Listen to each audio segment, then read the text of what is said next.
Anthu awa wamukuwaonawa ali muchikondi cha tswaitswai choti kuwaona munthu nkugwetsa dovu. Koma kodi mukudziwa kuti chikondi chimene chichi chikuchitika pa munthu ndi sister wake? Sister wake? Koma nzoona. Indedi, mayi amodzi, bambonso amodzi, mudzingoona kufanana nkhopeko. Koma sizokhazo ayi mpaka anaberekerana ana okwana 4 moyo nkumapitilira. Zitheka bwanji achemwali ako mpaka kuwapititsa kuleba? Anthu awawo ndi ndani? Zinakhala bwanji kuti mpaka agwe mchikondi anawa? Anthu kwawoko amati chani za anthuwa? Ndipo moyo wawo wa tsiku ndi tsiku umawayendera bwanji? Ndine Dini Studios. Osayiwala ifa Dini Studios timatsatsa malonda anu aja m'mavideo atutulutsawa anthu nkumawadziwa. Tsatsani malonda ndi ife kuti muzapeze makastomala ochuluka. Tilankhuleni kuti mumve zambiri. Mnyamatayu ndi James Paul, zaka 35, ndipo nsikanayu ndi Adeline Paul, zaka 31, ndipo ndi aku Tanzania.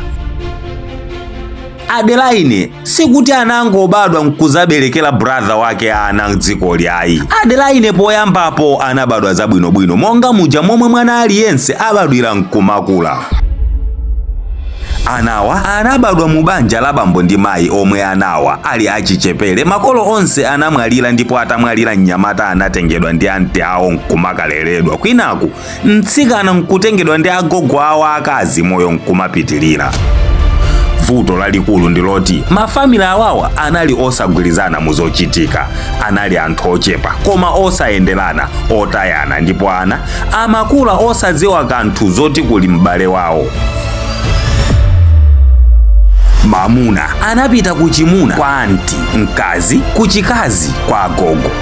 Mavuto onse anayamba anawa atakumana ku sukulu ina kudera lina komwe mosakhalitsa James anadyerera maso pa Adeline ndipo zikondi za pa sukulu zinagundika. Love to love, kiss to kiss, moyo nkumapitilira. Anapatsana pathupi ndipo nsikanayo atauza agogo anakakhala pansi kumasamala mavuvu a brother wakeyu koma sakudziwa. Amamuthandiza masiku nkumapitilira ndipo mosakhalitsa Paulo anabayiranso wina. Inu mukudziwa mwana akamakhala ndi agogo chitetezo cha mwana chimakhala chochepa. James amapita nkumakasamala mkaziyo mpaka nkubayiranso mwana wa nambala 3. Banja lili losavomerezeka ali mpathupi pa nambala 4 ndipo omwe agogowa anatutumuka kutsitsimuka kutulo lomwe anali nalo.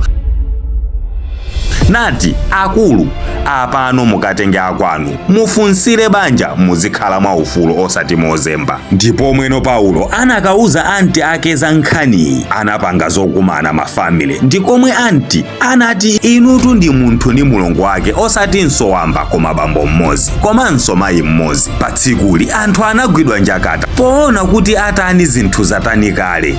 Ana 2 simasewera, ana 3 simasewera.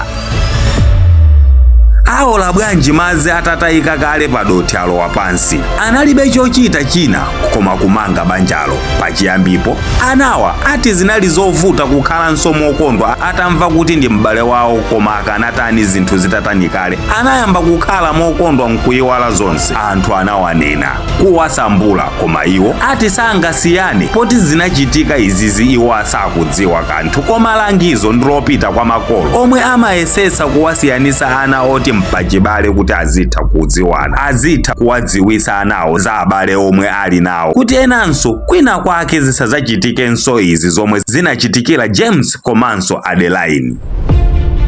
Musanapange jaji inuyo anzanga mukuonera itakuchitikirani nkhani ngati iyi kapena anzanu mungawaweruze motani? Siyani maganizo anu mu comment box kuti timvenso kumbali yanu.